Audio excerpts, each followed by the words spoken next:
యేసుక్రీస్తు ప్రభు యొక్క శ్రేష్టమైన నామంలో యేసే మన కాంతి కార్యక్రమాన్ని వీక్షిస్తున్నటువంటి ప్రియమైన వారికి శుభములు తెలియజేస్తున్నాను. క్రీస్తునందు ప్రియమైన స్నేహితులారా, హెబ్రీ పత్రిక 11వ అధ్యాయము 6వ వచనంలో ఈ విధంగా సెలవిస్తుంది: విశ్వాసము లేకుండా దేవునికి ఇష్టుడైనట అసాధ్యము అని దేవుని వాక్యం సెలవిస్తుంది.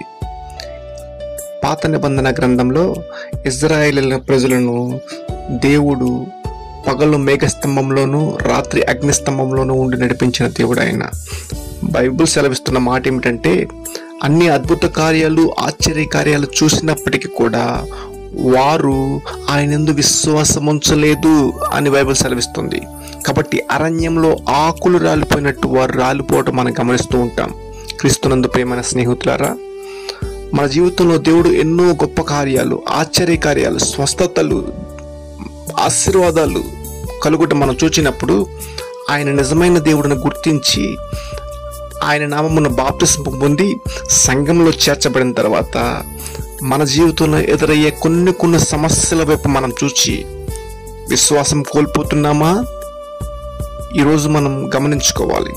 పరిశుద్ధ గ్రంథమైన బైబిల్లో విశ్వాసము ద్వారా అనేక ఆశీర్వాదాలు కలవు అని మనం చూస్తున్నాం.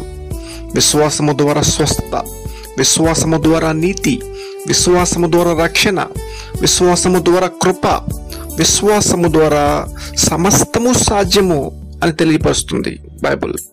అంత మాత్రమే కాదు కానీ లోకమును జయించిన విజయము మన విశ్వాసము అని దేవుని వాక్యం మనకు సెలవిస్తుంది. కాబట్టి మన ఎదురుగా ఉన్న సమస్యలను చూసి మనం విశ్వాసం కోల్పోతున్నామా? ఆశీర్వాదాలు కోల్పోతున్నామా? షడ్రకు, మెషకు, అబేద్నెగోలు వారు ఎదురుగా అగ్నిగుండాన్ని చూచి వారు చెప్తున్న మాట, మండుచున్న వేడిమి గల ఈ అగ్నిగుండం నుంచి మా దేవుడు మమ్మల్ని తప్పించుటకు సమర్థుడు అని వారు సెలవిస్తున్నారు. కాబట్టి అటువంటి విశ్వాసం మనలో ఉందా? సమస్యతో మనం మాట్లాడగలుగుతున్నామా? సమస్యతో మనం సవాలు చేయగలుగుతున్నామా? దేవుడు మెచ్చుకునే విశ్వాసం మనలో ఉందా అని మనల్ని మనం పరిశీలించుకున్నప్పుడు దేవుడు ఘనమైన కార్యాలు, ఆశ్చర్యకరమైన కార్యాలు మన జీవితంలో మనం ఖచ్చితంగా చూడగలము. క్రీస్తునందు ప్రియమైన స్నేహితులారా, పరిశుద్ధ గ్రంథం మన బైబిల్ సెలవిస్తున్న మాట, ఈ దేవుడు మరణము వరకు మనల్ని నడిపించే దేవుడు అని సెలవిస్తుంది. తల్లి విడిచినా, తండ్రి మరచినా మన జీవితంలో ఆయన ఎప్పుడూ విడిచిపోడు. పర్వతములు తొలగినను, మెట్టెలు తత్తరెడినను నా కృప నిన్ను విడిచిపోదు అని అనేక దేవుని వాక్యాలు, అనేకమైన దేవుని వాగ్దానాలు మనం కలిగి ఉన్నాము. ఆ వాగ్దానాలని స్వతంత్రించే హక్కు దేవుని బిడ్డలుగా మనకుంది. కాబట్టి ఆయన వాగ్దానాల పట్ల, ఆయన కృప పట్ల, దేవుని వాక్యం పట్ల విశ్వాసం ఉంచి మనం ముందుకు అడుగులు సాగివేసినప్పుడు దేవుడు అద్భుతమైన కార్యాలు మన వైపు చూస్తాము. దేవుని ఆశ్చర్య కార్యాలు మనం చూస్తాం.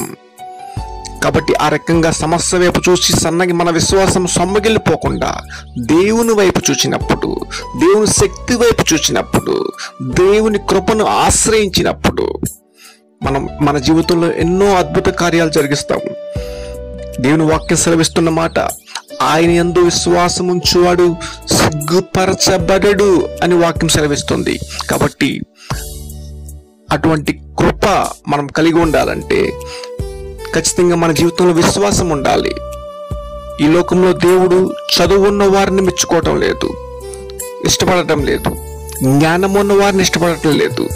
దేవుని వాక్యం సెలవిస్తున్న మాట, విశ్వాసం ఉన్న వారిని దేవుడు ఇష్టపడుతున్నాడట, హెబ్రీ 11:6 వచనంలో. కాబట్టి అటువంటి విశ్వాసం మనలో ఉంచుకున్నప్పుడు, ఆ విశ్వాసం మన క్రియల్లో చూపించినప్పుడు, ఆ విశ్వాసం మన పలుకుల్లో చూపించినప్పుడు, ఆయన విశ్వాసం మన జీవితంలో అన్వయించుకున్నప్పుడు దేవుడు గొప్ప గొప్ప కార్యాలు, ఆశ్చర్యకరమైన కార్యాలు మన జీవితంలో కలుగుతాయి. అట్టి కృప పరిశుద్ధాత్మ దేవుడు మనకు దయచేయును గాక. ఆమేన్. God bless you all.